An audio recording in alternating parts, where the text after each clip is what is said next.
পরিবেশ বিষয়ক অনুষ্ঠানে আপনাদের সুস্বাগত জানাচ্ছি। বৃষ্টি হওয়ার পরে অনেক সময় মনে হয় মাটি থেকে ধোঁয়া উঠছে এবং চারপাশে গরম লাগছে। এর পেছনে কয়েকটি বৈজ্ঞানিক কারণ রয়েছে, যা আজ আমরা আপনাদের কাছে তুলে ধরব। মাটি থেকে ধোঁয়ার মতো যা দেখা যায়, আসলে এটি বেশিরভাগ ক্ষেত্রে ধোঁয়া নয়, বরং জলীয় বাষ্প। দীর্ঘ সময় রোদে গরম থাকা মাটির উপর যখন ঠান্ডা বৃষ্টির পানি পড়ে, তখন মাটির তাপের কারণে পানির কিছু অংশ দ্রুত বাষ্পে পরিণত হয়। এ বাষ্প বাতাসে উঠে ধোঁয়ার মতো দেখায়। তবে বৃষ্টি শেষে গরম লাগার যে কারণগুলো রয়েছে, তা হলো বৃষ্টির পর বাতাসে আর্দ্রতা বেড়ে যায়।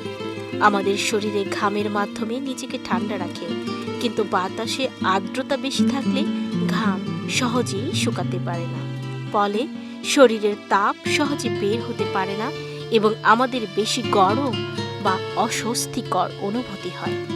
বিশেষ করে গরমের দিনে অল্প সময়ের বৃষ্টি হলেও মাটি ও পরিবেশের তাপ পুরোপুরি কমে না, বরং আর্দ্রতা বেড়ে যাওয়ায় গরম আরও বেশি অনুভূত হয়।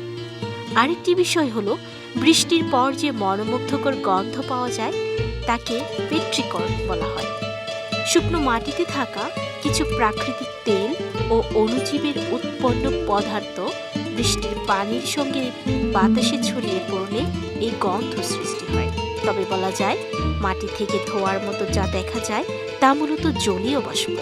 আর গরম লাগার প্রধান কারণ হলো বৃষ্টির পর বাতাসের আর্দ্রতা একেবারেই বেড়ে যাওয়া।